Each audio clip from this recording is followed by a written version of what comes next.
No one believed me when I testified against him in 2008. Now I feel vindicated.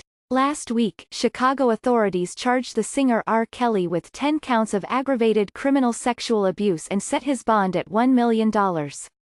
I was one of the first survivors to call him out in the mid-2000s. I was a me before #MeToo. The world had not yet carved a space for survivors, especially black girls, to be heard, in court or in our communities. Thankfully, things have changed.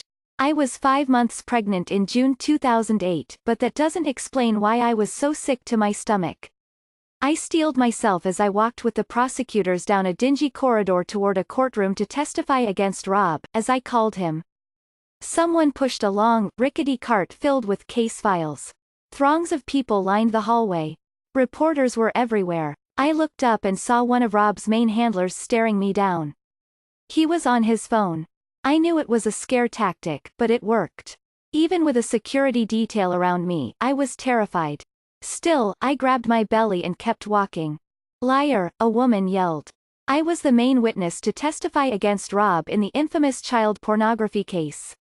I was the only other person on the lurid sex tape, the one involving a 14-year-old girl, that landed the self-proclaimed Pied Piper of R&B in court. I was just 17 when I met Rob years earlier, still a minor myself when he first coaxed me into group sex with him and the girl on the tape. He told me she was 16. On the first day of trial, I thought one of Rob's associates who had threatened to kill me a few months earlier might try. Because Rob knew that I knew the whole truth. Several people testified against him, but only 3 of us, Rob, the other girl and I, knew everything. The other girl wouldn't testify. Her parents refused to admit she was in the video, they failed her. So I was the one left to shut up. Of course, they didn't really need to threaten violence to intimidate me. As a victim of sexual assault and psychological terror, I felt ashamed and frightened. I also felt conflicted for other reasons. In the black community, or at least where I was from in Chicago, it was understood that we stick together. I knew he was wrong, I knew the truth needed to come out. And yet still I felt like a bad person for testifying against my abuser. I thought to myself, despite everything I had endured, and knowing that Rob had a serious problem with young girls that needed to be exposed, I still felt like a sellout. Taking the stand was one of the most harrowing experiences of my life. I was barraged with questions for 3 hours, so much so I almost forgot who was on trial. I was belittled and embarrassed. I was dragged for bad things I had done in my past. I was called a streetwalker, they wanted me to feel like trash. God will send to you in the form of an angel, the devil, someone on the defense side said to the mostly white, mostly male jury. The jury ultimately found Rob not guilty of all 14 counts of child pornography. In the months after I testified, the reaction I faced from the public was overwhelmingly negative. I was called a liar, an extortionist and the girl who had the threesome. Perhaps there were some sympathetic voices, somewhere in the ether. But they were drowned out by Rob's power, wealth and innocence. What a difference a decade can make. One night last month, my 16-year-old daughter and I put on comfortable clothes and curled up on the couch to watch the premiere of the Lifetime documentary, Surviving R. Kelly. I appeared in it, along with several of Rob's victims. I was a bit nervous to watch. I looked over at my child and she seemed okay, scrolling and texting on her phone. We are different. She doesn't like confrontation. I was always a fighter. But that's because I've had to survive so much: foster care, childhood sex abuse, homelessness, intimate partner violence and Rob. I've protected her from things I wasn't protected from. My daughter knows to says things like she wants her space from boys who pursue her. And she dates boys her age.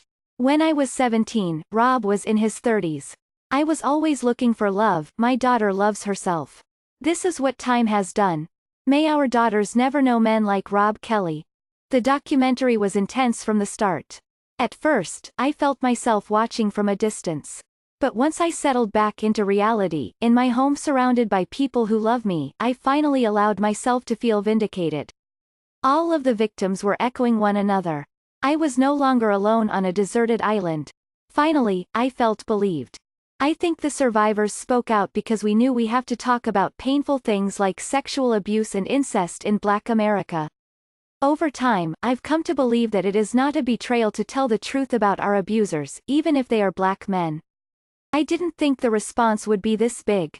I never imagined that after telling my truth, again, my life would be filled with so much love and support. The documentary broke a viewing record for Lifetime. Millions of people watched. Rob was exposed as the abuser that he is. And it seems the world is now on my side and the side of every girl or woman who has been abused by Rob, or, by extension, any powerful man. Since I first took the stand against Rob, I have become more committed to supporting survivors. On my worst days, I rationalize that I went through that terror so I might be able to help someone else. I give advice to survivors on my website. I've written a forthcoming book about my experience, Surviving the Pied Piper of R&B. I'm developing an organization that will connect abuse survivors with service dogs. I keep telling my story. In the wilderness of 2008, I spoke out to help myself and the young woman on the tape.